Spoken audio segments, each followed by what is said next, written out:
Wonderful. All So right. all are here. So we'll just start our meetup. So much production here. Okay, recording's on Teams. Okay, wonderful. So all wonderful people are here.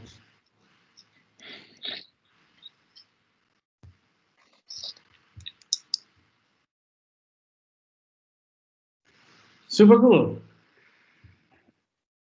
So I hope guys you can see my screen. Not yet.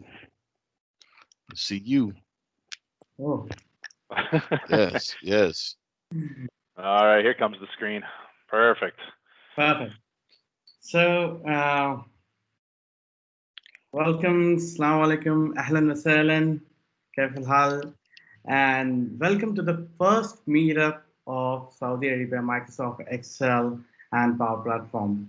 And this is one place with infinite solutions. You can connect, you can share, and you can learn. And this is a session which has been recorded, my friends, and you'll find the recording on youtube.com/Excel Exciting. So anytime if you have missed out, my friends, you can go and check out over there. Well, this meetup of Saudi Arabia was first born on 13th of December 2019 in person, and I was really excited between the passion I have seen between men and women over here, and they wanted to learn, and they were quite eager about that. So we plan to do some more session. Unfortunately, because of but now we got a great opportunity to connect it in a better and a safer platform from anywhere in the world with the greatest experts in the industry who are there. So we'll be running regularly these meetups, and you will see this meetups coming up in the future days. And please make sure that you get connected to the meetup group so you can get the schedule events what is coming next for you. Well, just a little bit quick housekeeping, my friends, that to avoid any connectivity issues and let the participant and the other speakers to listen the speaker without any trouble, just make sure that your mic is muted and make sure that there will be a dedicated time with the presenter to answer your questions. And type your questions on the comment section, chat box, because there are some other experts also in the house today, so they can help you to answer that. And raise up your hands anytime if you have any queries, so we can just let you speak. And if you're having any facing any difficulty in internet connectivity, make sure that you exit the meeting and rejoin that, so that will solve the problem. And do not download any stuff or watch any videos during the session because that may interfere your bandwidth and the connectivity. And as I said, this session will be recorded, so that's it. And just quickly, I'll be just telling about myself. I'm Faraz Sheikh. I'm founder of excelexciting.com, Microsoft certified trainer, innovative educator, and YouTuber, blogger, and I run Saudi Arabia Microsoft Excel and PowerPoint from Meetup. My mission is to help the community to provide the easiest solution with the Microsoft application so that your life can become easier and quicker. And the passion is to share the knowledge and gain the Microsoft Office application knowledge. And we have some great experts, and it is a great opportunity to learn and gain the knowledge from them. So that was a quick introduction about myself, and I would just like to thank our sponsors, Excel Guru and Excel Exciting and Excel Guru. Thank you so much, Ken Pulse, that without your support, without your tenant support, this event wouldn't be possible. Right now, this event which is happening right now is being sponsored by Excel Guru and on his tenant, and we are able to see this event and make it happen and make it possible. Thank you so much, Ken. No So, worries, man. No worries. so it was quick agenda meetup. The meetup agenda that we have a welcome and an overview, and we will see the guest campus, Microsoft MVP, who will be talking some great stuff. And then we are going to have a wrap up, and we will have Q&A sessions. So that's a quick one. And guys, if you want to become a superhero, then don't forget, my friends, that there's an event coming up for Global Excel Summit where you can go and register for this one, and you get to get super jam-packed 17 experts speaking, and they have their master classes. And there are some early pricings by December 23, so make sure that you grab that. And even you can grab an additional 10% discount, which will be like putting the code for us -10. So this is just about the speaker. That's me and Ken. We were enjoying the Excel days in Bulgaria, and even we went in Slovenia. So this is a picture which took over there. And I love this green picture, and even the Ken, we had great fun over there. And just to tell you about Ken, he's the president of Excel Guru Consulting and Company, which is dedicated in helping the users to get most out of their data. His passion is lies exploring the tools and turning the data, the trap data, or the data into a valuable piece of information. And I would leave the floor to Ken so he can tell more about himself. If I start speaking about Ken, I will take the whole session only just talking about Ken. So, but his recognition and his contribution, he's been awarded as a Microsoft MVP, and he's an MVP since 2006. That's an great honor to have you, Ken, over here and talking and see how we can uplift our skills.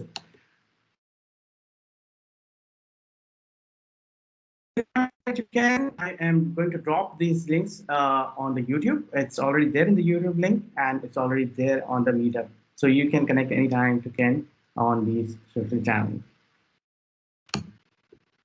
So let our hero take the lead.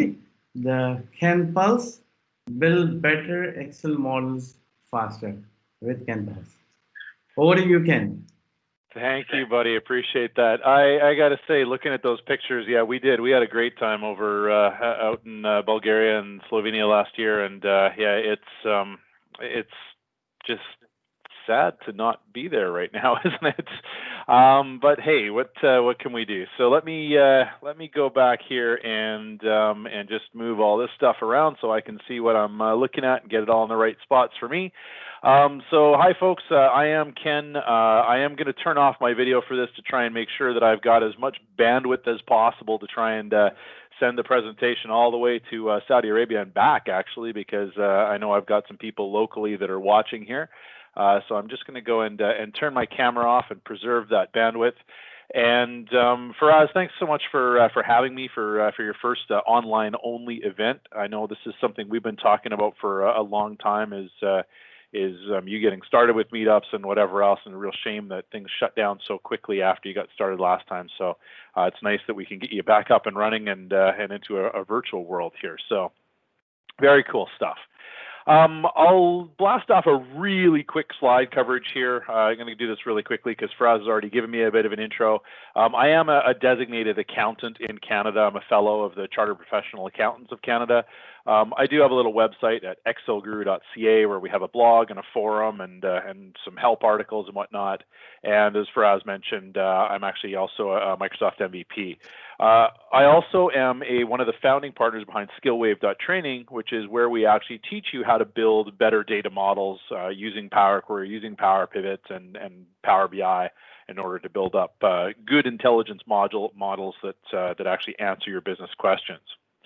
Among the other things on this slide, though, I am also a software developer and an author. I have written the book M is for Data Monkey, which is widely regarded as the book on Power Query for Excel. I also have written a software called Monkey Tools, which is an add-in for Excel and is going to be the focus of the presentation that we're dealing with today. But I also want to throw out a big acknowledgement to the fact that I don't do this stuff alone here. While I came up with the idea and I've been working on this software for oh man, it's probably about 8 years now, I think. About a year and a half ago, I actually brought someone onto my team. His name is Abdullah Halarbi, and Abdullah is actually with us on the meetup today. He is our lead programmer. He also happens to be from Saudi Arabia originally, so this is kind of a cool thing for him to be part of this meetup as well, and he'll be watching the chat for comments and questions as well if there's any around the actual software itself. So it's going to be a kind of a fun little show here all the way through. So let me go and just, before we dive into looking at how we can actually build better models faster, what I want to do is I want to just talk a little bit quickly about my modeling philosophy and how I sort of look at working with Excel to build data models. So basically, I am, as an accountant, I've been using Excel for a long time in order to go and actually get my business intelligence. So what my go-to tool has always been Excel. So I'm going to start there. I'm going to build my data models in Excel. I'm going to get everything working so I understand what's actually going on. That's my primary tool to go to when I actually want to figure out what's happening in my organization. Then what I'll do when I want to share it is I can take those models that are built in Excel and I can publish them directly to Power BI. And there's a couple of different options for this in Office 365. You can either upload a workbook so that somebody can see your Excel worksheets and interact with them, or you can go and publish your data model directly to Power BI so that it actually takes a Power Query and Power Pivot side, and then online in Power BI you can go and you can build more reports there and then share them with your audience. The piece of software that you don't see in this particular chain at this point is actually Power BI Desktop. Now, Power BI Desktop is a fantastic software, but it's actually not totally required if you're building your models in Excel and you're comfortable in building your reports online, because you can actually publish to Power BI just as if you were using Power BI Desktop, which is kind of an interesting thing that a lot of people don't necessarily know. Of course, you can also take your Excel model and import it into Power BI Desktop and then build reports there and then eventually publish those out to Power BI as well. This totally works. And it's what some people will do. Some people start in Power BI, some people start in Excel and import to Power BI, and some people take Excel and publish directly to Power BI and skip Power BI Desktop altogether. So for me, I generally tend to work across the top and then down the right-hand side of this diagram. But I also recognize that people will use any part of it along the way. So I just wanted to sort of throw that out as an option if you're not aware of it as to what actually can happen here. Now, let's talk a little bit about Monkey Tools.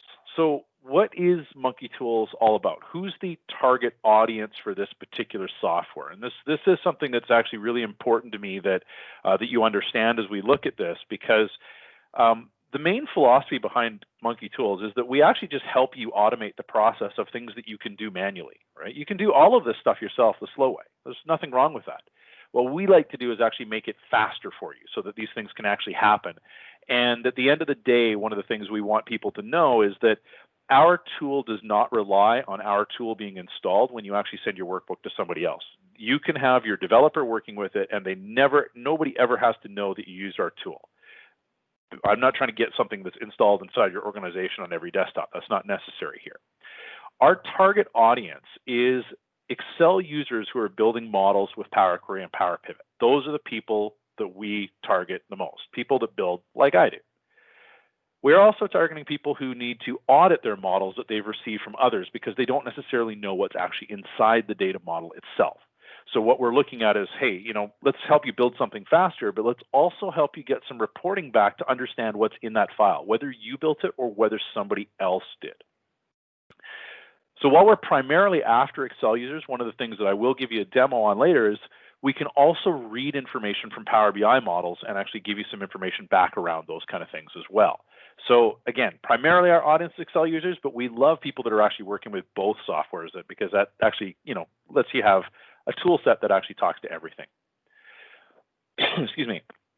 Now, full disclosure on the pricing model that we have on this one here, we do have a forever free version of Monkey Tools. We've tried to actually stick a ton of stuff in here so that you'll want Monkey Tools installed even if you don't actually want to pay us. Because I'm an MVP, a lot of that comes from the participation that I actually do in public forums. People. So from that point of view, there will always be a forever free version of Monkey Tools that gets installed in your desktop. When you install it, you also get a trial of our Pro license for 2 weeks for nothing. That comes by default when you install it, so you can see all the cool features that are there. Everything works at 100% except for one set of features, which on our reporting side, we only report every other row if you're on a trial license. But outside of that, every other feature works. So you can actually get started with the full set of features for nothing right off the bat. And then if you decide to, you can actually get a Pro license subscription, and you can find all the details on what that actually looks like over here. And as we go through this, I will call out what's behind the Pro and what's behind the forever free versions. And if I don't, you can always throw something in the chat to remind me, and I can certainly call that out. Now, what happens when we actually put this on screen? We get a new ribbon. Sorry, Fraz, do you have a question? I see you're unmuted right now, so I just want to make sure that you got the opportunity if you want to interrupt me. No. No? Okay, cool. So when you install Monkey Tools, what you actually get in Excel is you get a complete ribbon with the Monkey Tools tab here that actually shows these things. And the way that we've actually got this set up is we actually divide Monkey Tools into what we sort of conceptually look at as two different classes of features. We have what we call our convenience features. These guys here are actually features that exist inside the Microsoft Excel program just as is. Essentially, we've reused their buttons. But what we're doing is we're bringing them all onto one tab so that they're in a nice and easy, convenient place to work in and find. The other thing that we've done is we've actually added all of our own features. So everything in green here is stuff that we've actually programmed. These are Monkey Tools features that we do in order to actually help make life easier with your Excel model. So what I'm going to be doing here is I'm going to be demoing most of these features as we go through here so that you can see exactly how things work and what we're actually doing along the way. Now, what I'm going to do is I'm going to hop over to a nice Excel instance over here, and we'll just jump into demos. There's going to be lots of demos today as we go through here. And what I'm going to do is I'm just going to go and grab one of my models here. So let me just go and grab this guy right here. We'll grab the simple base with no queries. And what I have in this particular workbook right now is I'm just going to hop to Monkey Tools, and we're going to demo a couple of these convenience features. So let me just jump into. So you can find this on the data tab, of course, but I put it in one tab so I don't have to switch around. You'll notice there's no data model inside this file. It's empty. Okay, cool. Meanwhile, I'm going to show the queries and connections pane. Again, I didn't want to have to flip to a different tab to get that, so I'm really lazy, or I mean efficient, so got it all in one place. You'll notice there's no queries in this file either. But what I do have is I have 3 Excel tables here, and I need to create a connection for each of these tables. I need to create a calendar table. In this model, I'm going to create a measure table, some measures, in order to be able to go out and actually figure out what's going on with us. So I promised for us when we were doing this meetup that I was going to release a brand new feature to Monkey Tools. So last night we actually pushed this out. So if you actually have Monkey Tools, this will now be available in your build if you update. And what I'm going to do is I'm going to go to Query Monkey right here. And right here, there's a new little feature for connecting Excel tables to. When I go and pick that up, it's going to launch a new dialog right here. And this dialog, what it's going to do is it's going to let me go and pick up or make connections to these tables. So what I've done is I've enumerated all the tables in the workbook. And you're thinking, okay, Ken, that's cool, but how do I know there's really tables there? Well, if you click on the blue button, it'll actually take you and select the table for you so you can actually see the data that you're looking at. So there's the categories table, the budget table in blue there, and the sales table right over here. So I can actually navigate through the workbook seeing what's going on. Now, if you've ever taken one of my courses at SkillWave, one of the things that you'll know is that we actually really advocate when you're actually loading your data into the data model that you use the concept of setting up a layer of raw data and then staging queries before you load into the data model. And you can actually see that over here is that we're going to be creating for each of these things a couple of different layers of queries. Now, if you don't want that many layers, no big deal. You can just dial this down, and you can go directly from the Excel table to the data model, or you can dial it back up. You can even dial down individual tables if you want to see that happen there. You can turn certain tables off and say, I don't want to import this one at all. You can even toggle this and say, you know what, budget, I don't want to load that one to the data model. Just create the connection for me. So there's a lot of different options that you actually have in place here. What I'm going to do is I'm going to set this up with these particular layers here in place. And what I'm going to do is I'm also just going to go and rename this because I've noticed that categories is plural and sales is plural, but budget is singular, and I have multiple budgets. So I'm just going to click on this guy here, and I'm going to rename this to budgets. And what that'll do is that'll rename all of these guys here. Now, I don't rename the Excel table. That would be bad. But what I am doing is I'm making sure that my query chain follows the same name. And at this point, what I'm going to do is I'm now going to go and click create. And this is going to go through and it's going to create all of these queries for me and load them all into the data model as appropriate. So here we go. There's categories going through. There's budgets. Now, before this meetup actually happened, I went through and I timed myself manually to figure out how long it would take me to actually go through and create all of these individual queries and data types them properly and all the rest of that kind of stuff. And it took me about 4 minutes. This is done in 14 seconds. Okay, so much nicer along the way here. The other thing that I'm going to show you here, I didn't actually mention, is that you'll notice here that I have the ability to set the data types in the final query only. I'm also going to show you what happens if I come back to this one for a sec. I'm going to do this again, and I'm just going to go and take my my budget here. I'm going to do this one, and I'm going to turn that off.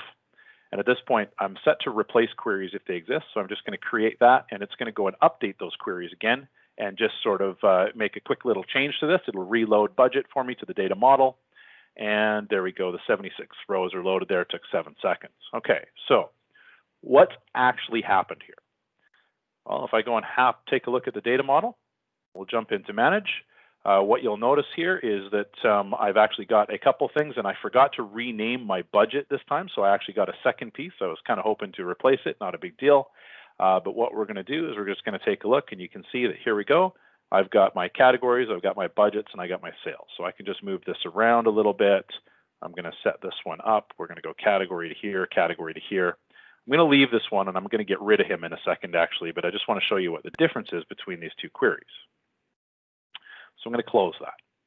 Now, I'm going to pop into another feature of Monkey Tools right here. This is called Query Sleuth, and we're going to talk more about this a little bit later. But the idea behind Query Sleuth is that I can actually take a look at my queries. So if I double-click on sales, this is the chain of queries that leads through from sales. You can see it starts with raw data sales. It goes to staging sales. You can see all the M code that goes with it. And we go right up to sales itself. The interesting part around this one here that I want you to notice is that we've actually added a change type step at the end. Notice that it is using a currency data type. Let's go and look at budgets. Budgets is using an int64 type. That's the type for whole number. When you actually take a look, this guy here has decimals on it. This one does not. We like to think that our data type algorithm that we have here is actually smarter than Power Queries because we actually correctly look for dates versus date times. You'll notice Power Query always does date time for dates from Excel. I actually look at it and say, no, these things here are supposed to be dates. We look at how many decimals are actually here and try and set the correct decimal type. It's not going to be whole number or decimal. We actually pick up currency if your numbers are rounded to 4 decimal places or between 1 and 4 decimal places. The difference between budget and staging budgets, notice staging budget here has no data type. In budget, when I actually did this one, I said I want data types on every single step, so it actually types every data step along the way. Okay, so normally I actually set this up to only do the last one. So I'm just going to go back here, and I'm going to take all these budget ones that just confuse things, and I'm going to get rid of them at this point in time. I don't actually need them in my model. I just sort of wanted to demonstrate what the difference was there. Okay. Now, the next piece along the way here that I want to do is I need a calendar table because if I'm reporting on my sales, I've always got to do this based on the actual sales information that we have. Oh, I should mention actually. So that feature there, this new Connect Excel tables too, brand new as of last night. This does require a pro license. We figure if we're going to make your life that easy, that you can help us out with the development on it. So it does work under the pro trial for the first couple of weeks for nothing, just so you're aware. All right, let's talk about the calendar table. So I need a calendar table, and what I want is I want to actually use one of the techniques that's in M is for DataMonkey. I want to build a dynamic calendar that always covers the beginning of the year from the earliest date in sales to the end of the latest year that we find in the budgets table. So I want this completely dynamic so I never have to touch my calendar ever again. So I don't have a calendar table in here so far, so I'm going to use Monkey Tools to create one of these too. So here we go. As I say, this is a pattern that you can absolutely do directly manually. I did all this stuff manually beforehand. This took me about 5 minutes to go through and build when I was trying to do this manually, and I actually did just a simple calendar. But we're going to do one that's a little bit more complex here. You'll notice we can do 12-month, 445, 454, 13 fiscal periods. I'm going to leave it at 12, but what I am going to do is I'm going to set my year end to a custom year end of September 30th, which happens to be the year end for my business. So here we go. We're going to click next. At this point, it gives us a whole bunch of different calendar options. If you were using 445, you would find a period ID column over here as well that you can actually choose from. But in my case, I'm looking at it saying, give me the calendar year, the month of the calendar year, the month name in short format. We've also just recently added ISO week of year and a precise ISO week of year. Now, I don't usually report based on these, but I'm going to leave them in here so you can see what they are. And then I'm going to pick up my fiscal year and my month of fiscal year as well to make sure that I've actually got those guys all set up along the way. Oz, I see you have a question. Yeah. Say, I have heard you and so many others talking about a calendar table, and I have never saw, oh, I need to make a calendar table. What is a situation where a calendar table is needed, and why is it such a big deal? All right. If you are, great question, Oz. Thank you for that. I appreciate it. So here's the deal. Let me create it, and then I'll show you because this actually lends directly into that. So I'll continue through the creation of it here, and then I'll talk specifically to that when I actually add it to the pivot table. Okay. So basically, I'm going to click next at this point. What you'll notice is that we actually come back and say, look, you said you want your earliest date based on sales, your latest date based on budget. We're pretty sure you want relationships for those in your calendar, so we'll go and add those, and then we click create. And at this point, we're going to go through. You can see we've created a couple new queries for the start date and end date. Here comes the calendar down the bottom, and it's now going to start loading into the data model. Again, this process here, if I were carefully following all the recipes that I've got for this thing, would take me somewhere between, if I'm going really fast, 3 minutes, but probably more like 5 to 6 minutes to actually create this thing. And basically what's happened is it's now done. This also gives us some advice back here telling us what we need to do inside the data model. We should be hiding some keys. We should be checking some things around our relationships. But if you know how this all works, you can also check the box, say, next time, just close this window. Don't tell me all about this stuff. Just finish it and be done. What happens is when we can jump over into our data model, you can see that I've now got my calendar table here with all of the different ways that I actually want to report. And if I go over to my diagram view, you can see that my calendar table is already here. It's already related to the data model based on the date columns that we actually have in place. So this is good, nice and handy, quick and easy. One thing I wish we could do, there's a couple of things I wish we could do, but one of them is I'd love to be able to just right click and hide these. If I could ask the Excel team for one thing for Christmas, it would be the ability to hide and unhide columns in the data model using code. We just don't have an opportunity to do this. Unfortunately, there's no API for it. But I'm going to get rid of those. That's just a modeling thing. And then I'm going to hop over to the calendar table, and I'm going to grab, and this is something, Oz, just for reference, that you can't do with a regular pivot table. I'm going to grab my month short, and I'm going to sort it, and I'm going to sort this by my fiscal, or by my month of fiscal year. Okay, and we're going to say OK. Again, I wish I could automate that process for you, but unfortunately I can't. Now, I'm now going to say, okay, cool, I've got all my tables in the data model that I need, so I'm going to come over here and I'm going to start creating a pivot table. So here we go. We've got a new button. If you don't have all four of these options, this is brand new inside the beta version of Office 365. It used to be that it was just insert pivot table. If you hit a blank cell, it would go from the data model. We now get to choose. So I'm going to say from data model. And at this point, what I'm going to do is I'm actually going to start setting up my pivot table a little bit. So I'm going to go to categories, and I'm going to go and put my month short on rows. So the very first thing that you're going to notice here is that my months are now sorting October, November, January, February, March, and so forth. So Oz, here back to the point of your question is, why would I need a calendar table? Well, the reality on this one here is that if I use anything other than the December 31st year end for my reporting, I can't have it sort correctly in the data model. I have to have something that actually sets it up to sort properly. So you need to have that. The second side of it is that if I want to filter both my sales and my budget, I must have a calendar table, because you never want to actually filter from your fact table, the table that actually has your sales in. So if you're using a standard pivot table, this might not be a big deal. But as soon as you get into the data model, you need to separate that calendar table out, because it is a filter that should be able to filter multiple tables. And it's just a big data modeling component that goes along with the ground with this. So hopefully that makes a little bit of sense. But what I'm going to do, I'm going to grab class. I'm going to throw that on columns, because I want to break my pivot table looking out this way. But what I've just realized here is that I don't have any measures. So I'm going to go create some.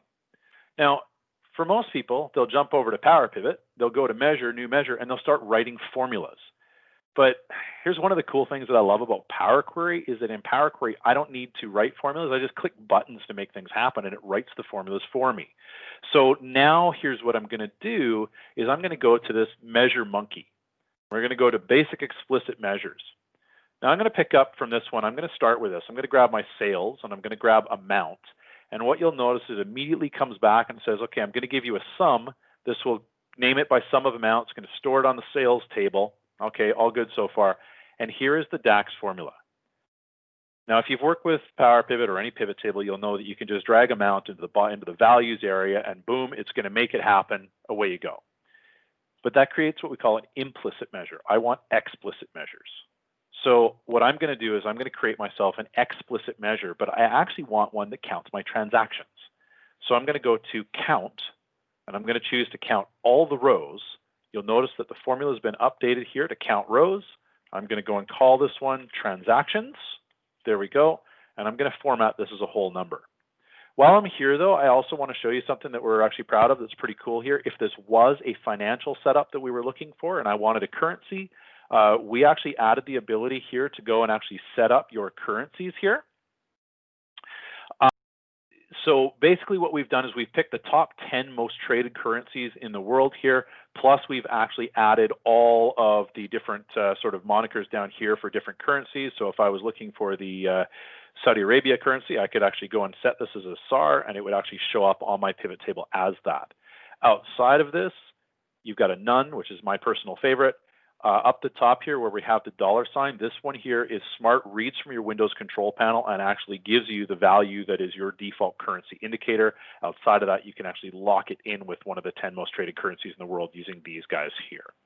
Now, for me right now, though, this one here is just going to be a whole number. We actually record your defaults for this so that next time you do this, it hopefully learns and gets a little bit smarter as well. So what I'm going to do now is I'm just going to go and say, let's create a measure on this one here. It's going to create it, and it tells me up the top here that it's successfully created. I'm now going to hit exit, and if I go and take a look at my sales table, I can put transactions right on there. I now have my transaction count. Now, Christian, I see your comments in the window here about doing grouping these guys into folders for your queries. 100% agree with you, buddy. And if I had the ability, that would have been done like way long ago. Unfortunately, there is absolutely no ability with the API sets that we have inside Excel today in order to be able to actually add, modify, remove, or do anything with folders for Power Query. You have no idea, dude. I'm holding my heart right now. It gets me right here because this is something that I would absolutely love to have. So, yeah, kills me. Absolutely kills me. All right. Yeah, it is too bad. 100% agree. Let me show you something else. I realize that there's something else that I want to do. There's a lot of people who love storing their measures on a dedicated measure table. I'm going to be honest, I'm not one of them, but if you were, you could come back and say, look, I'd like to add a measure table to my model. There we go. Once again, we'll just click OK. And at this point, the measures table gets added. Now it does come back and say, look, we just need you to do one thing because we can't automatically hide columns for you. I need you to jump over here and we'll go to diagram view. And we'll just right click and hide this column here. Okay, so that makes it go away. This turns it into an official measures table. And now I'm going to create a couple more measures. But this time I'm going to use a different feature. I'm going to use our multiple explicit measures, or our measure monkey, multi-measure monkey, we like to affectionately call them that. And it comes back and it actually gives us, it says, look, these are all of the fact tables that you have that we've programmatically identified. We believe that the columns you want to aggregate are in this area. So we're going to say next. And it says, okay, here, what would you actually like to set up? So I'm going to set this one up. I'm going to call this one budget. We'll notice right now the default currency, because this contains whole numbers, is actually showing me a currency with whole numbers. But I'm just going to go and change that to 1, 2, 3, 4, 5, 6. The currency here, again, the indicator does read from your control panel to give you your local currency indicator. And then we're going to grab this one here, and I'm going to call this one, actually, I'm going to call this sales dollars and budget dollars. Just want to make sure those are nice and clean. And if I wanted to, I could also go and add another aggregation. Even here, I could actually add my count rows for sales. I'm going to get rid of this one, though, because I already have it. And at this point, I'm now going to go and say create. Now, one thing I didn't call out here is that this one actually, now that there's a measures table in place, actually explicitly puts these onto the measures table by default, although you can actually change where they go by default as well. If I go back to my pivot table over here, you'll now notice my measures table has my sales and my budget. And there we go. They're actually observing the formats that I've set. I could even take these guys down, move them down into this area. I've now managed to go and actually build out my entire data model on this one, just using a point and click, 100% UI driven, no code experience, what end to end on this one here. One more thing I just want to show here, because again, I think this sort of speaks a little bit to Oz's question. I'm going to go and add my year to my pivot table just above my month short. And now what you can see is that my 2018 sales for October, November, December, January, and then if I move into 2019, my fiscal year is all sorting correctly here, so everything's looking pretty good along the way here. So I'm happy with the way that's all sort of laying out and showing up. So that's the quick get started thing with Monkey Tools. A couple of different pro features we actually used along the way. We used the Connect Excel tables, Add Measure Table, and the Calendar Monkey, all to make this job a little bit faster.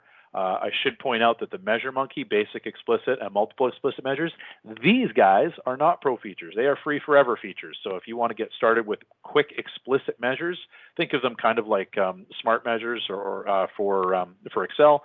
You can do that. We've got the idea to add a bunch more stuff here that probably will fall into the pro features, but these guys are under our forever free license. End to end, if I go through and build this entire data model out using Monkey Tools, it takes me less than 3 minutes. If I try and go and build this thing manually, doing all of the queries, all the measures, and getting all that stuff ready, in my team, it takes at least 10 minutes. So, we cut the time down drastically in place here. Plus, we end up getting explicit measures and proper connections and dynamic calendar tables, all for, nice and quick and easy clicks along the way. So that's the first part of the Monkey Tools demo there, and there you go.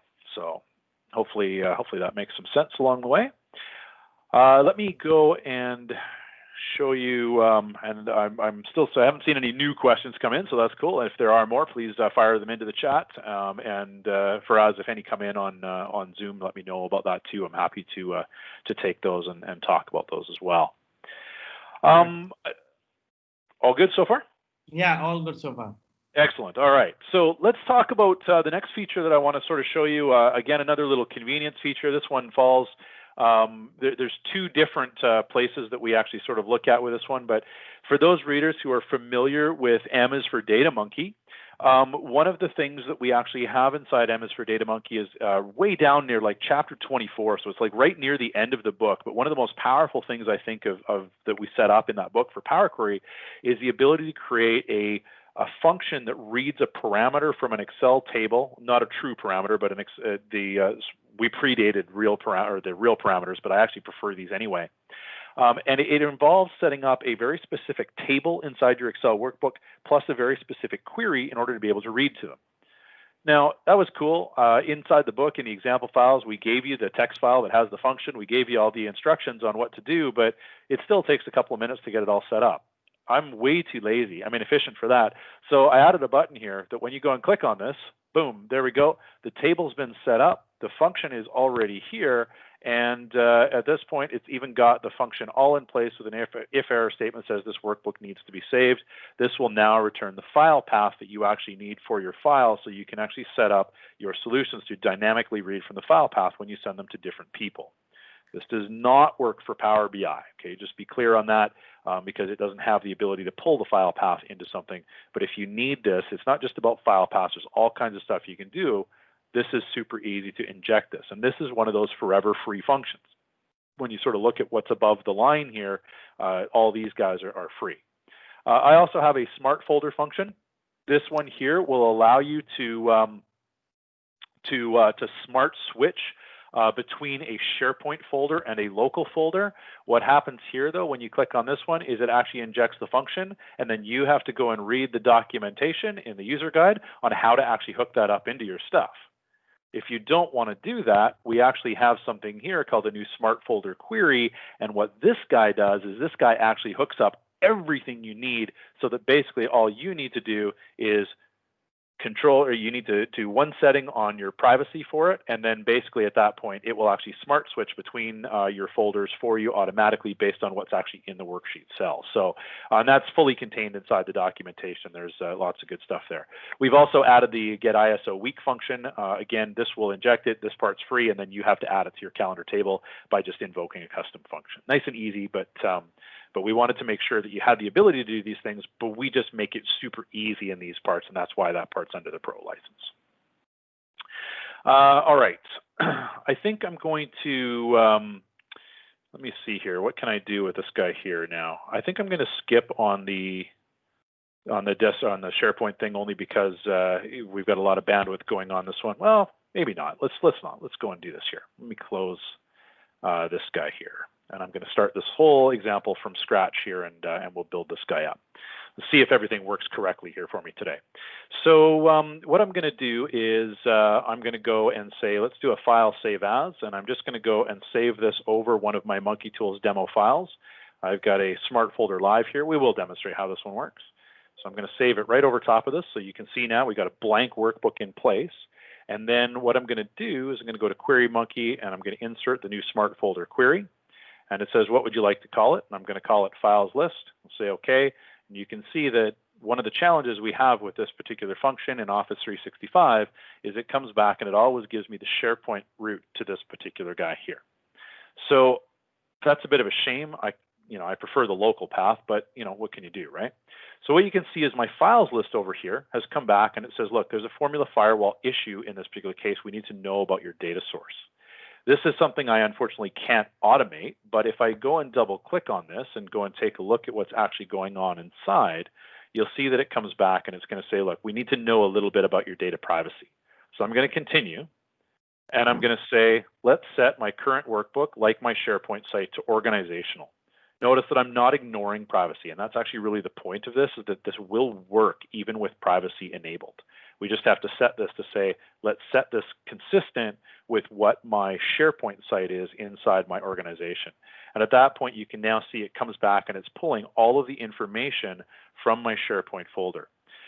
Why this is super important is because if you've ever worked with SharePoint, one of the things that you'll know is that in order to connect to the SharePoint site, you cannot feed it all of this stuff, all this information to get to the subfolder. You have to go up to everything before this, like shared documents. You got to give it that, and then you got to drill down into these folders. We actually built a function that makes your life easy in that case. So you can feed it the full URL. We break it apart and put it back together correctly, and then we'll show you what the subfolders are based on where you actually started. What's really cool about this is that I can now go and say, let's do a close and load here, actually. Let me do one more thing, actually. I'm going to go right-click. I'm going to choose to reference this, and I'm going to just keep a couple of columns on this. So we're going to grab that one. And I'm going to go right-click and remove other columns. There we are. Awesome. And now I'm just going to go with a close and load to, actually, I think I'm going to do one more thing. Let me just step back on this. I'm going to go and grab all the stuff that's in the root folder here. So we'll get rid of all the subfolder data. Just make this a little bit shorter. So if we come down here, there we are. I'm going to go close and load to, and I'm just going to load this to a table down here below this worksheet. Come on. There we are. And we'll let that one actually run. So here it comes. Bingo. All right, cool. So you can see that we've got data all the way up to row 27 right here. Okay. So what I'm going to do now is I'm just going to say save. And I'm going to go and say file close. And at this point in time, I'm just going to let this actually sync back to SharePoint. I want to make sure that I've got a green check mark here to make sure that it's actually everything's all done correctly, the way that we've got it all set up. So come on, do your thing. Let's go. I hate waiting for my computer. It always takes so long for things to sync back and forth to SharePoint. Come on. And this is one of those challenges when you're working with these things and when it wants to play slowly. Okay, I see that my cloud is turned off over here, so hopefully that means that this is all good. Oh boy, SharePoint demos always good. Okay, so this one looks like it has done some syncing on this one here. Well, let's give it a shot. What I'm going to do is I'm actually going to go through and I'm going to pause the syncing on my SharePoint here for 2 hours. And once that pause is not syncing anymore, I'm going to go and double click on this. If everything is working the way that I'm hoping that it will be working right now, fantastic. It comes back with the local file path for what's actually going on in this case here. So what I'm going to do now is I'm going to go right click and refresh. And what you can see is that this actually grew. And the reason it grew is because I've opened up the local file, it's actually showing me the temp file. I haven't actually filtered this one out. So you can see that I'm using the same query both locally, and if I go back to actual SharePoint, I'm actually pulling from the SharePoint site without having to actually switch back and forth and make changes. So this is kind of a handy little thing along the way in order to make this stuff work. All right, so I'll go and turn this back on now. I'm going to close this file off, and then I'm going to jump into some of the other ones as well. So that's the smart folder query, a handy little thing if you've ever been in that situation where you're trying to actually get these things to do some certain things, work back and forth, and you find that you are synced to OneDrive, and that ends up becoming a problem for that technique. We've got that one solved, and it's all documented again inside inside our documentation. Let's take a look at this next feature here. This is what we call the Destination Sleuth. The Destination Sleuth is a handy little function here where I've got some information inside this workbook. I'm just going to go to Monkey Tools, and I'm going to show you from my queries here what I actually have. In this one, I've actually used Monkey Tools to go and create a whole bunch of different calendar tables. I've got some fact tables here all nicely organized into folders, which I had to do manually. Sorry, Christian. And then I've got a few other queries down the bottom here, including this one called Start 364. And there's one row loaded on this. So I'm going to go and take a look at where it is because I can't really tell. It just says it's loaded, but where is it? So I'm going to go to Destination Sleuth. And what Destination Sleuth does is it actually pulls up a color-coded dialog that allows you to go in and actually see what's going on in these areas. So I can look at Start 364, and because it's green originally when I didn't have it selected, that means it's loaded to the data model. I don't need this loaded to the data model. I want this as connection only. So I'm going to set this up as connection only and change the load destination. It tells me it's going to be removed from the data model, obviously. I mean, that's what I wanted it to do. And now at this point in time, it's now been removed. And if we come down and look, you can see Start 364 is connection only.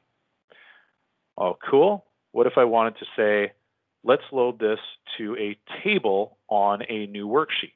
And I want to name the worksheet after the query.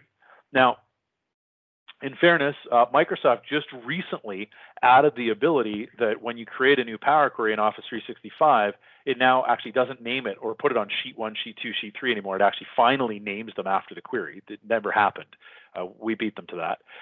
But now if I go and say, okay, cool, let's go and do a load destination, you'll notice that Start 364 has now loaded. There's the data on the worksheet. We also have the ability to say, look, you know what? I actually don't want to do that. I really wanted this to be connection only. But not only do I want this as connection only, I'd like you to delete the host worksheet that it lives on. So make this worksheet go away. So we can go and say, let's update that. It's going to take away that worksheet and set it back to connection only.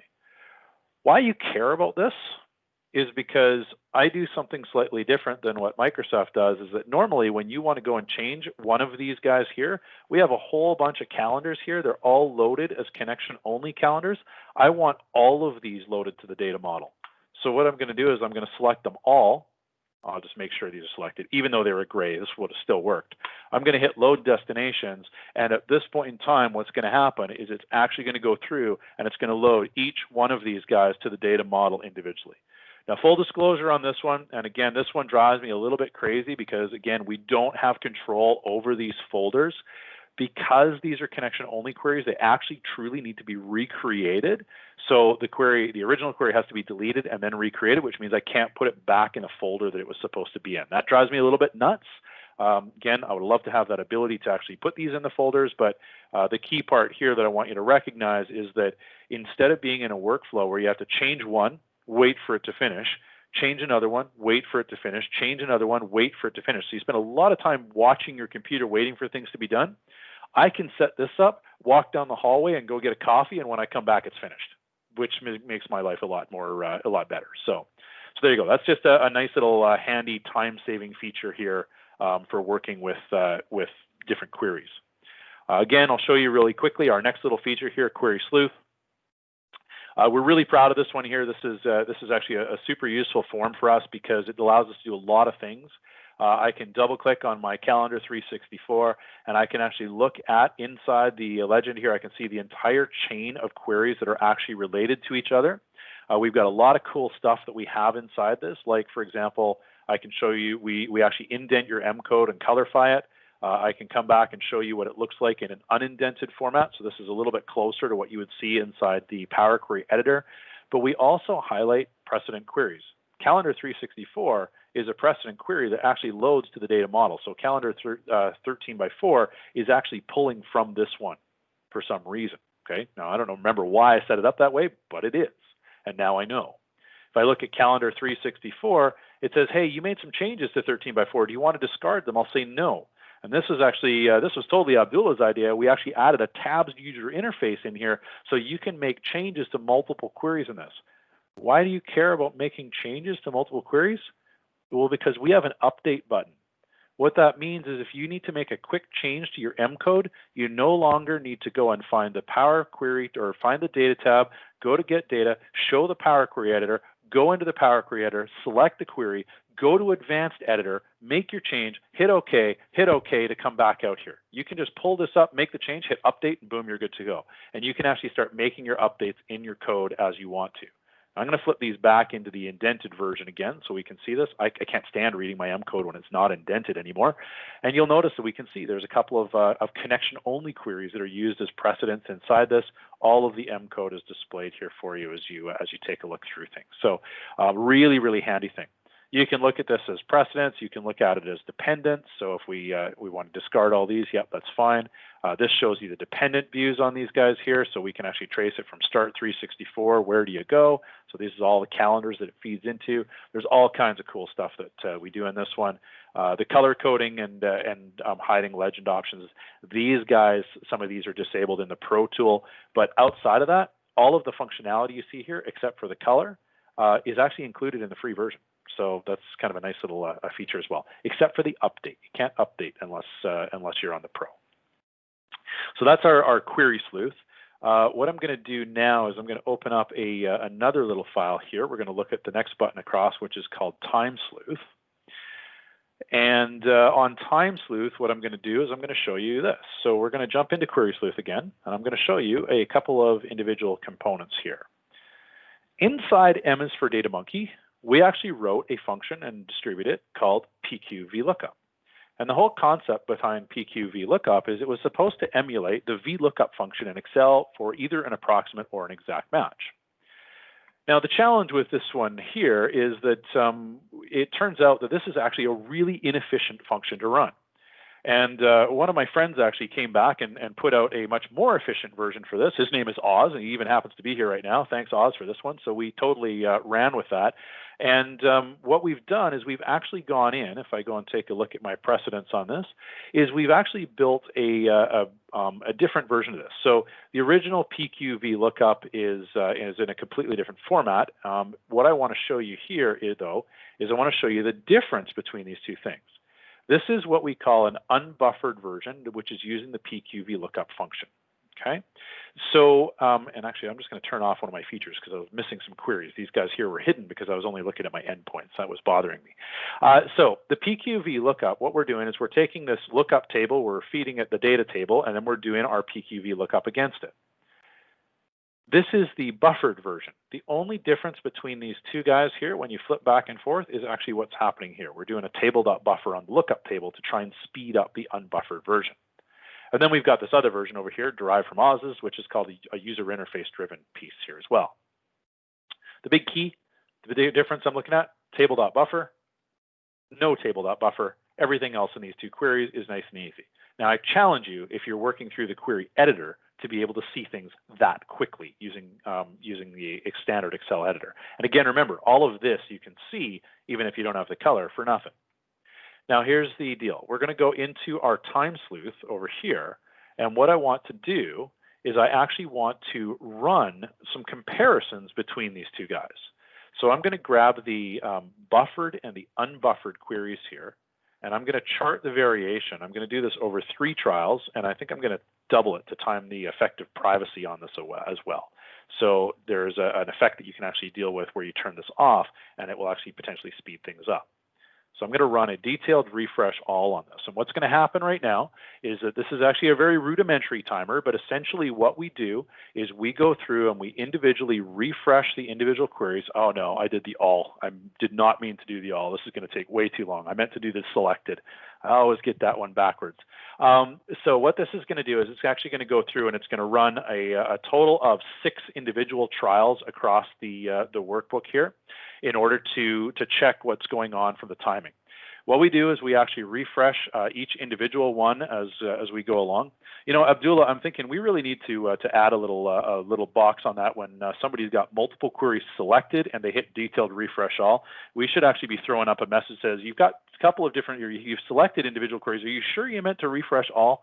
Because that is, I burn myself on this regularly. All right, so at any rate, what it's doing is it's running the refresh on each individual query. We don't have the ability to time the refresh of the actual steps themselves, but we're actually tracking the individual refresh time as well as what the cumulative refresh time is. And then when we go through, what we're going to do is we're going to actually create a chart at the end of all this stuff to show what the time differences are between these things. Yeah, Faraz, you know, or stop the query is a great idea on that. Unfortunately, interrupting a running process is challenging, and that's something else that we've actually looked at as well. Is how do we let it go? So rather than shoot my Excel dead, I'm actually going to let this one go, and I'm just going to sort of talk through this thing. The unfortunate part is that there is a couple of queries in this one, or there are a couple of queries in this one that will take a little bit longer to run. But you know what? At least it's going to give us a really good look at what's actually going on inside this model and why you don't want to use the unbuffered version of the PQV lookup. Although, to be honest, you can actually already see what's happening here. The buffered is going in 1.6 seconds. Oz's method, the user interface driven method here, 0.2 seconds. I mean, you know, why do we recommend the method that we learned from Oz? Well, that pretty much tells you there, right there. And then this was the original version that we released inside MS for DataMonkey before we learned about all this stuff. It's telling us an awful lot of information around this stuff. So you can definitely see what's going on through this.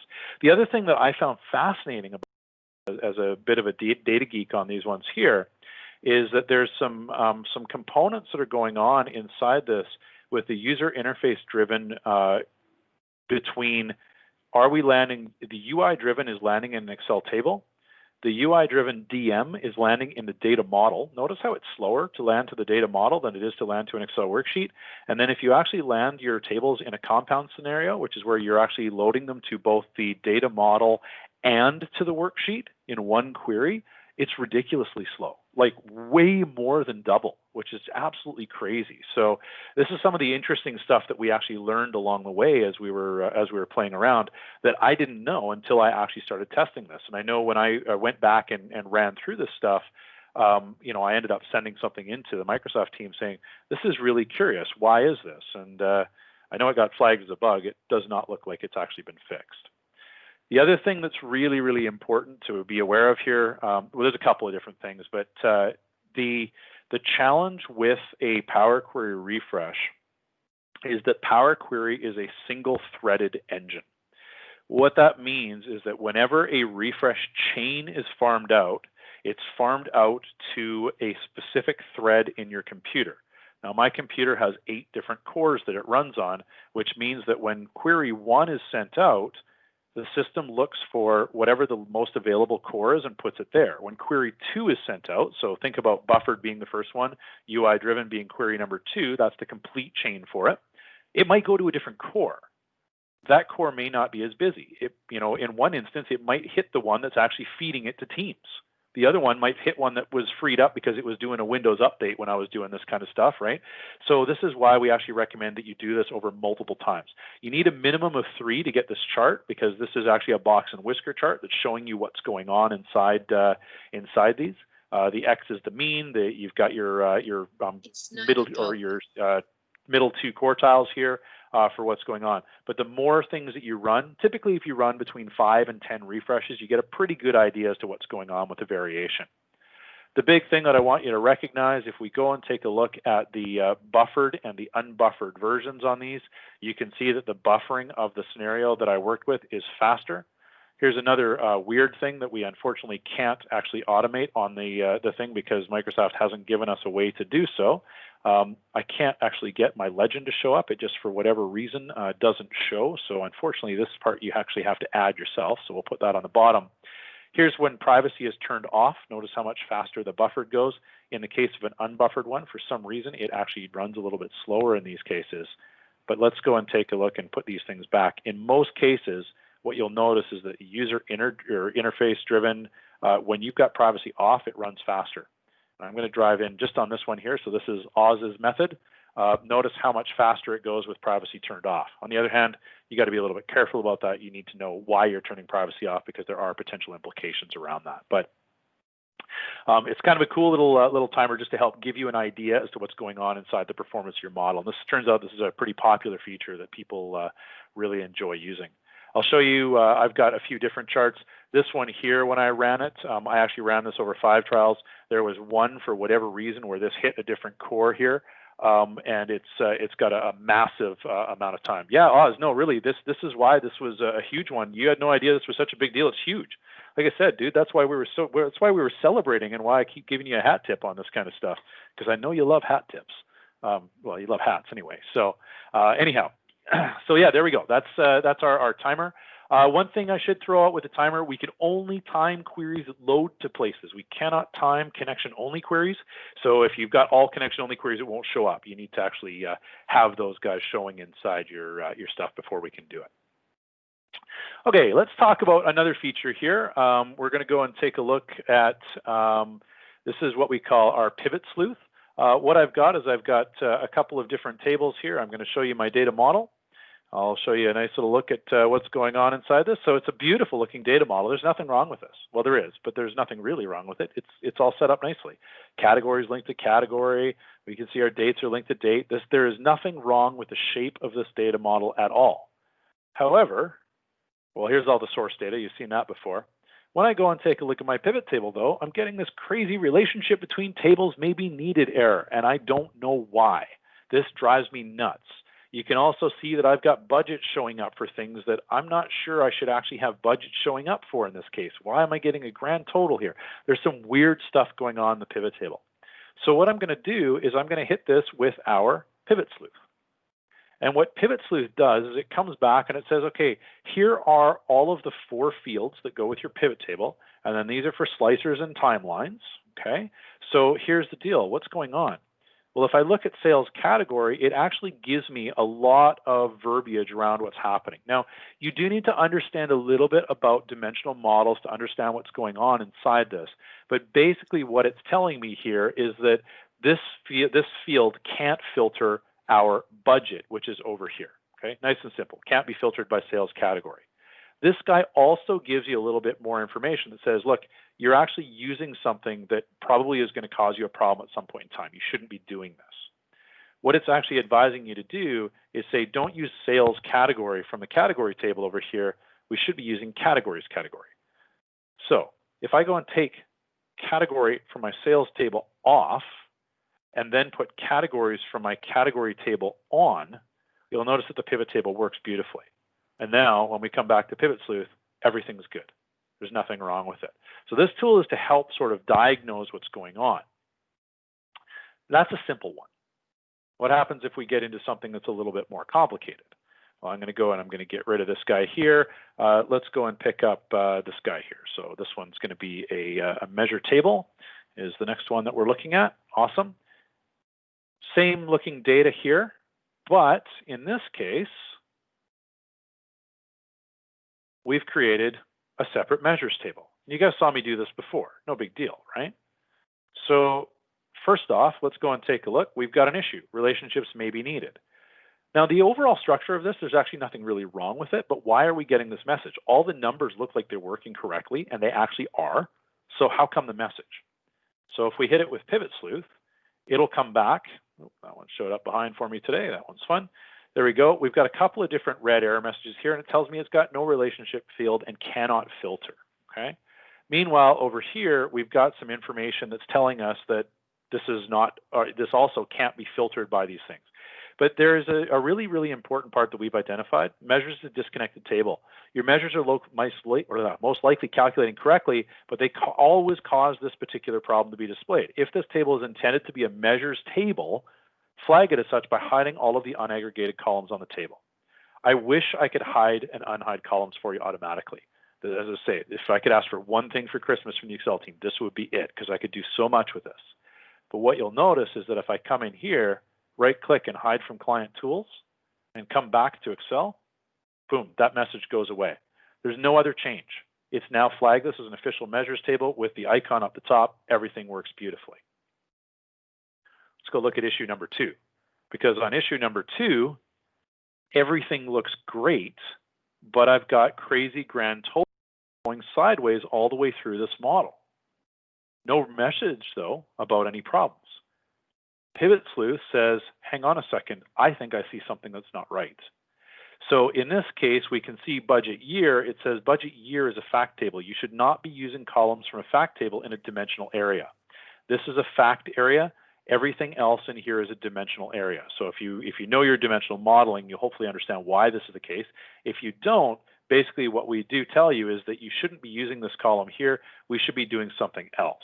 Now, longer term, we will probably look at a way to saying, can you fix this for me? Because in this case, we totally could. Likewise, we've got the same problem over here. Sales is a foreign key. Now, I actually may not know about this one and how to actually fix this one, because this one has a separate column. So I might not be able to do this. This one, though, definitely. I know it's a foreign key. We should really be replacing this with the primary key.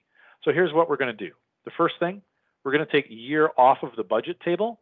So I was back to your question again on why do I need a date table? I'm putting year on my budgets here. It's going to screw things up because that's a fact table. I should be using year from here. That is actually going to work better. If I go back to Pivot Sleuth now, it will no longer be flagging that as an issue. But I still have an issue with my sales category from here. So what I'm going to do is I'm actually going to follow the advice that was in that dialog. I'm going to come back in here and I'm going to say, grab all of these fields and hide them.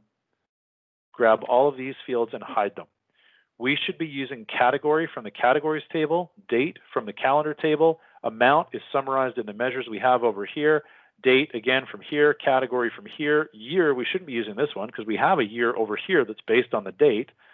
And now when we go back, it automatically removes the invalid field from the pivot table. You cannot in Excel put a hidden field on a pivot table. And what I can do is I can come back and say, I really wanted my categories, put it here. I'm now down to the pivot table the way it should be looking. And it's all good. Okay, so this is a nice little tool to help you sort of, build some things up and actually get this stuff working, properly.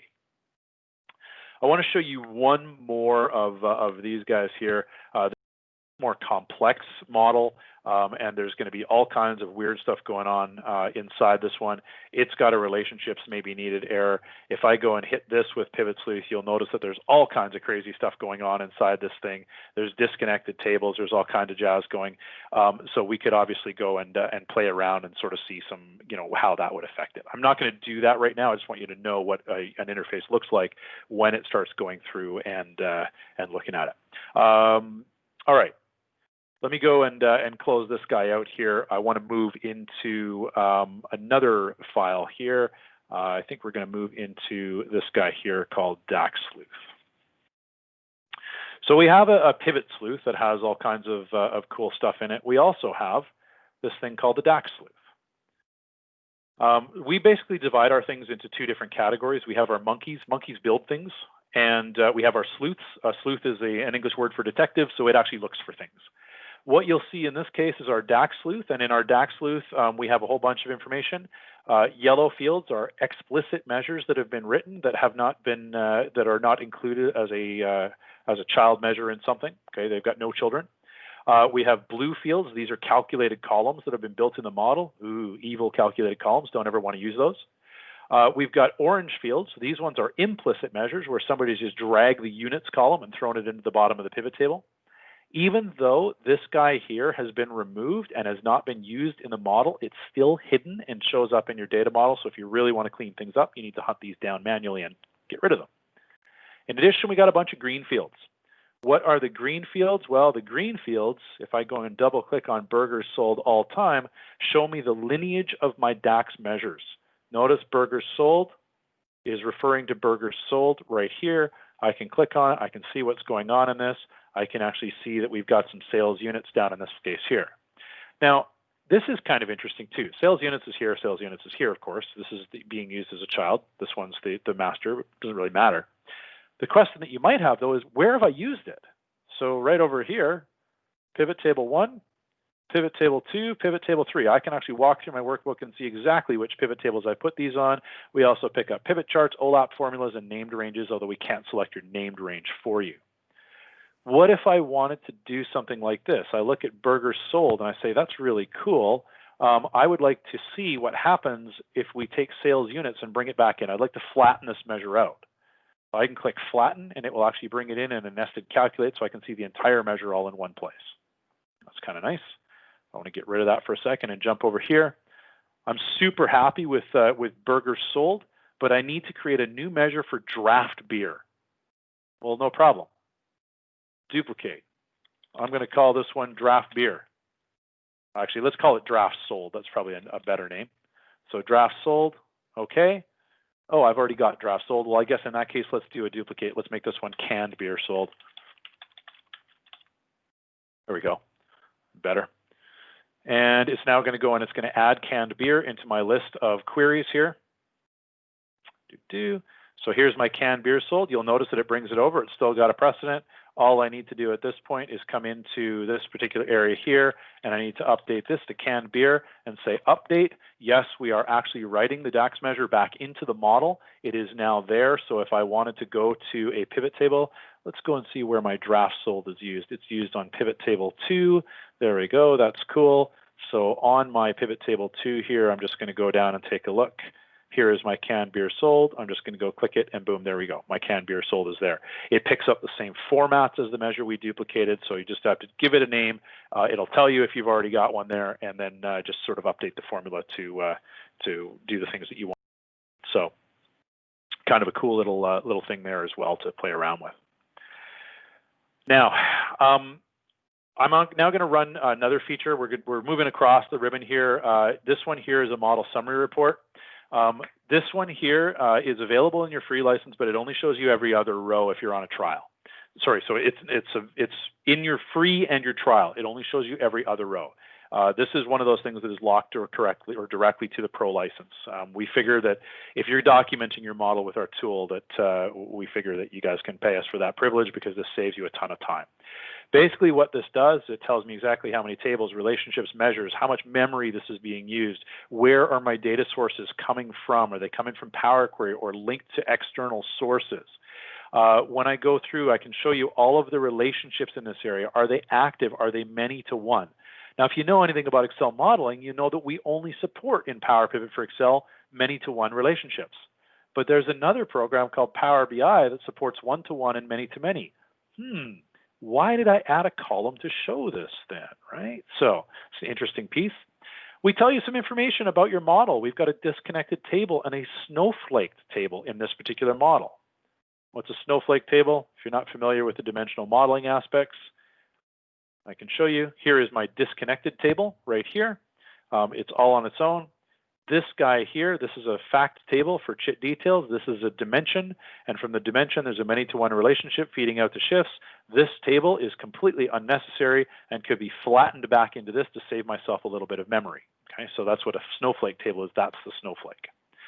So that's interesting information that I would want to clean up if I were building a professional model.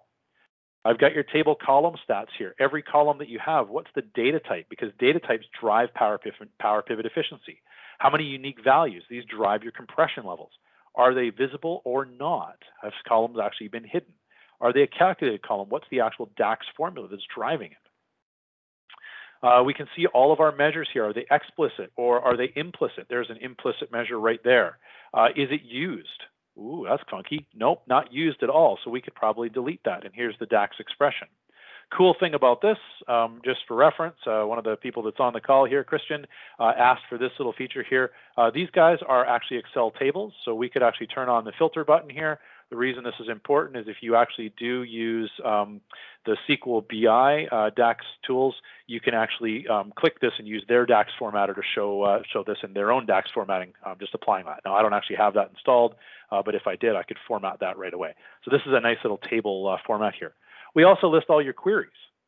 This one's also important because if you want to know where your data sources are inside this guy here, all you need to do is come down here and say, get rid of everything, keep everything except for queries and blanks.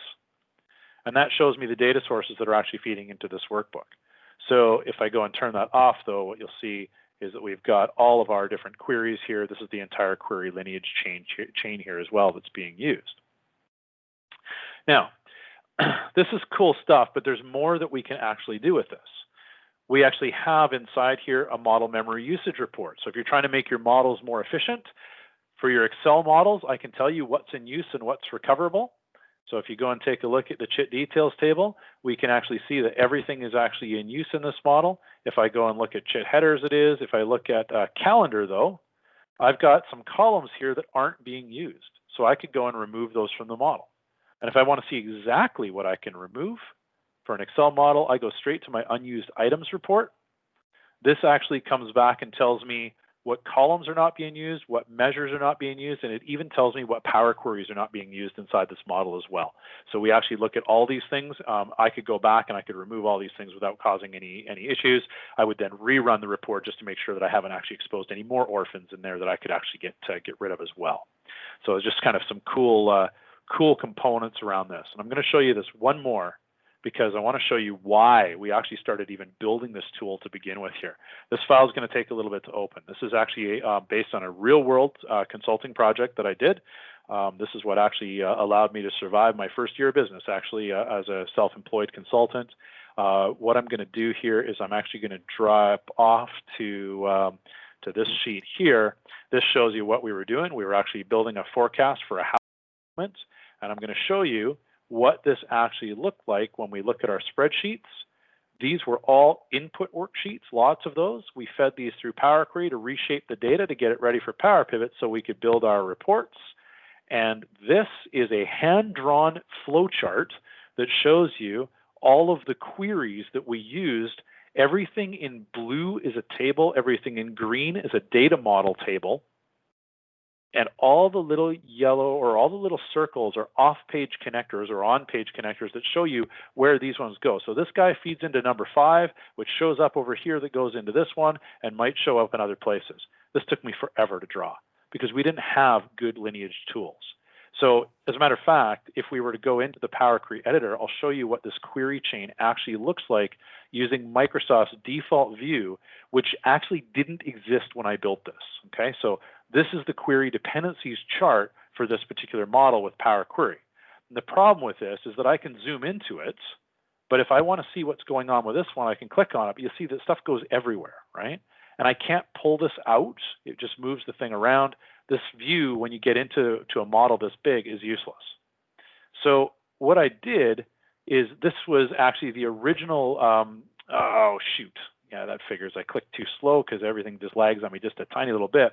What I did is I wrote the Query Sleuth add-in or the Query Sleuth functionality specifically so that I could go and actually trace this particular query chain through, because my client would change things on me and it would change one of those cornerstone queries inside the model, and you go, holy cow, what's going to happen?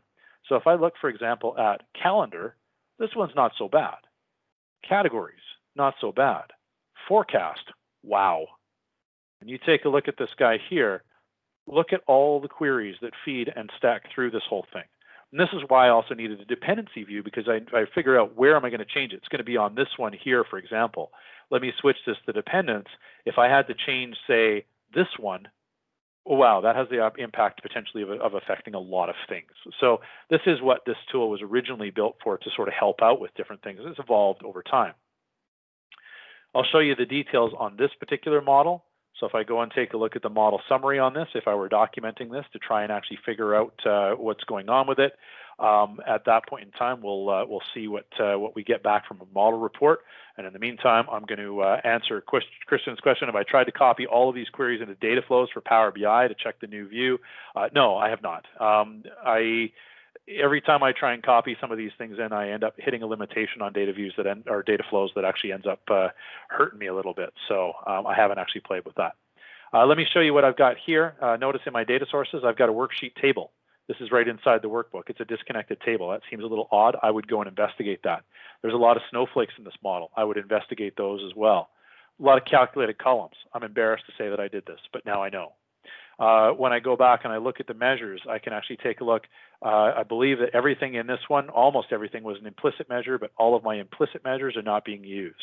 So, I would go back and clean these up. These are all things that I discovered along the way. There's a couple of explicit measures that aren't being used as well. I'd get rid of those. And then I would go and hit my unused items report, and I'd go back and say, okay, show me all the things that I can clean up. All of these, including these queries. This is actually how I found out I wasn't even using some of these queries. There were so many I didn't know.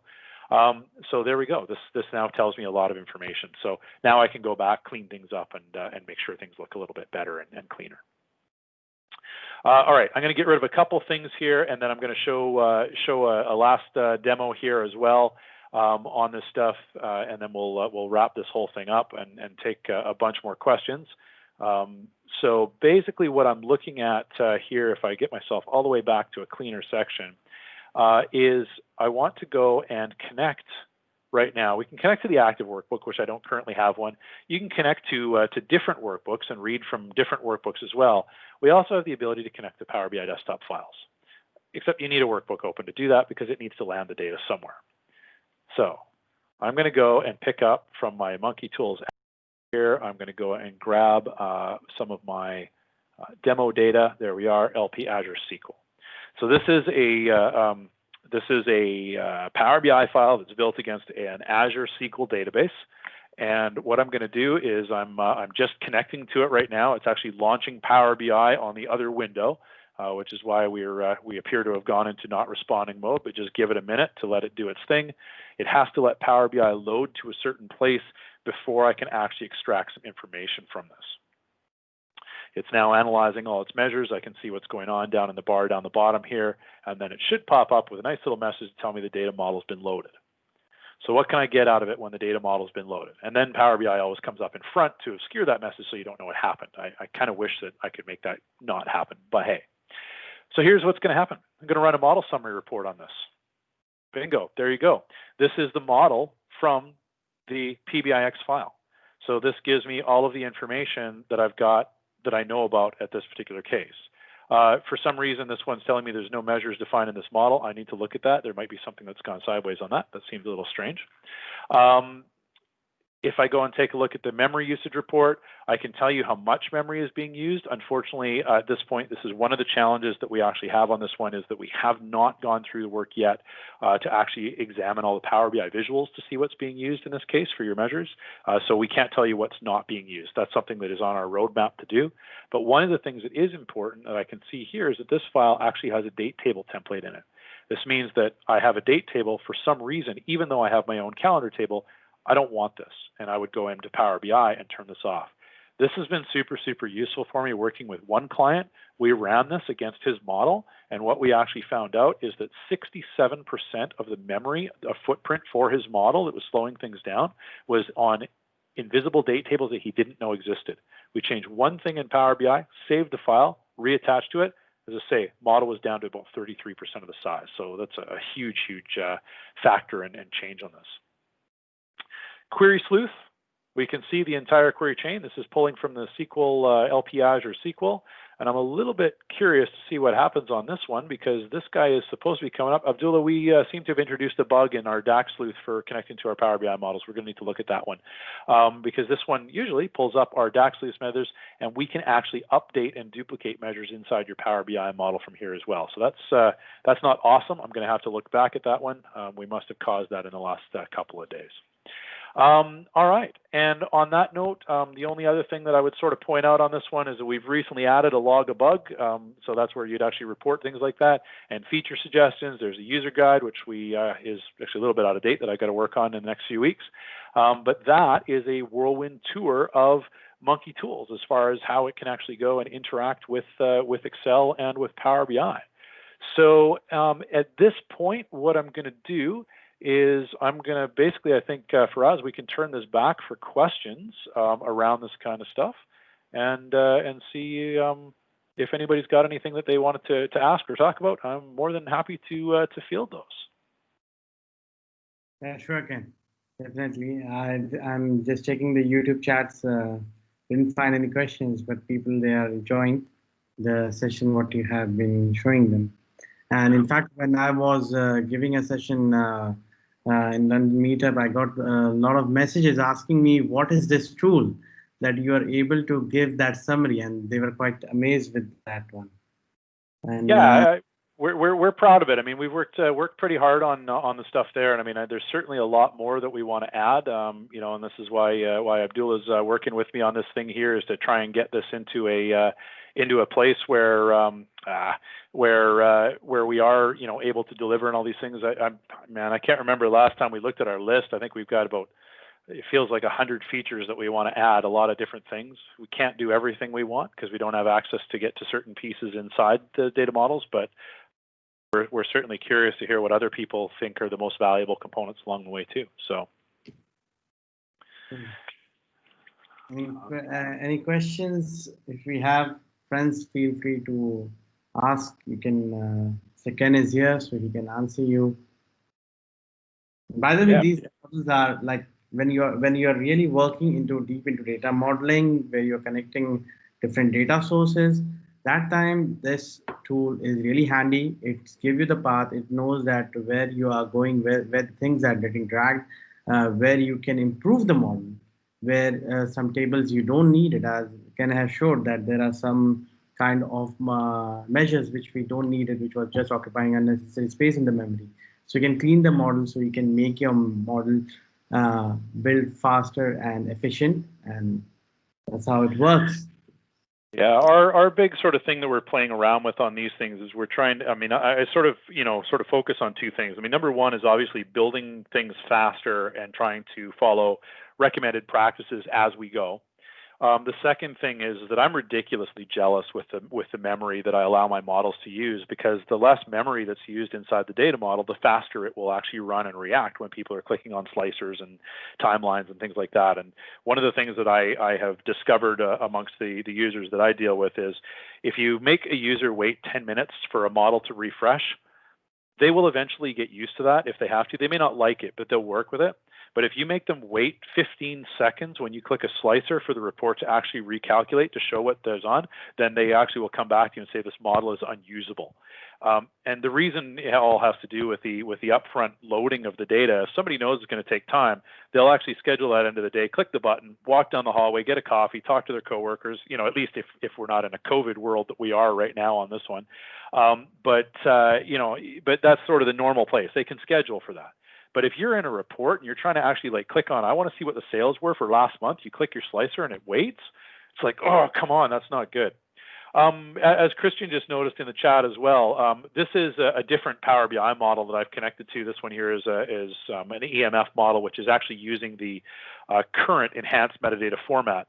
The one that I was using before was actually using an old model, and I'm going to have to look back into that because it should have picked up. But in this case here, you'll see that these are all the measures that are actually showing up inside the model here. And on this one, I've got a draft sold here. If I hop over to Power BI and I take a look at my metrics table here, you'll notice that I have a draft sold, but I don't have a canned beer. So here's the kind of a cool thing on this one too, is that I can take my draft sold, I can duplicate it, and I can call this one canned beer. I'll try and spell that correctly. And then basically at this point, I can come back and say, I'm going to go and mark this one as canned beer, and I'm going to hit update on it. And if I hop back over to Power BI, you'll notice that I have canned beer sitting right here, and it is canned beer at this point in time. So we can actually write back to the Power BI model as well for these kind of things. So we're looking at these kind of fun different things to try and interact between these two programs, because there is so much similarity between these guys as to what's going on. So I should just make sure that I can actually run my model summary on this one. Boom, yep, there it is. Everything looks nice and good in this model as well, and whatnot. So yeah, we're trying to build tools that that bring business experience into what we're actually dealing with here.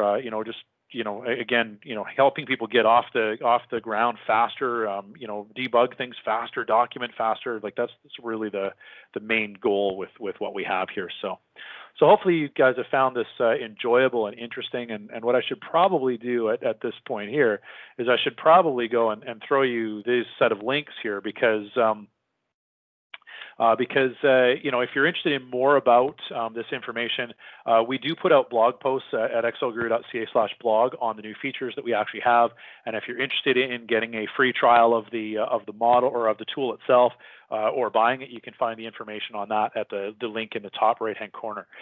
Full disclosure on this thing here. We have done some work recently on this where we believe that Monkey Tools is actually compatible to run on systems that use Excel in different languages. However, please download the free trial and check that before you go and put your credit card into the machine if you're interested in buying it. We want to know that it works. We definitely support English versions of Excel. We are trying to do what we can to support non-English versions of Excel, but we can't guarantee that at that point. So that's why there is a free trial. So please, give that a shot. I got another question for Christian. Is there a way to force the forms to show up in front of everything else when pushing a button in Monkey Tools? Because sometimes the form opens up in the back. Yeah, you've hit on one of our other bugbears, Christian. We're working on it. We're trying to figure it out, but it is turning out to be much more challenging. You'd think with a lot of this stuff that doing a lot of the intel around this would be the hard part.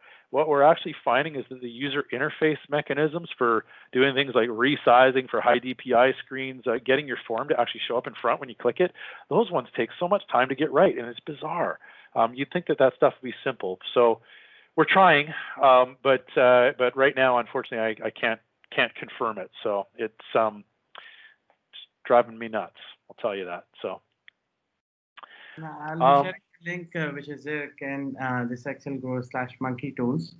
I'll be sharing it in the video description also. So awesome. Friends who are watching, they can directly straight away get it. And in fact, even if you visit their website on Excel Exciting Resources section, we already have kept this Monkey tool, available, and you can get the free version as Ken has mentioned. Awesome. Thank you, Faraz. I appreciate that. Great. I think it was a wonderful session, Ken. Thank you again for giving your time. And it was really a valuable piece of information. It was been request coming a lot of time to me asking about the Monkey tool. So I thought it would be great that the person who has invented the Ken, so he himself come and demonstrate about the tool. That would be really great. And from some of the sessions, people were just amazed with the graphs, the performance graph, that just drive them crazy. And they were like, they just wanted to know that how can they get this tool. And so then I finally kept it on the site. And so for friends, you can get it and grab it from there. And if you have any concerns, anything, then you can write it to Ken. You can connect Ken on all this.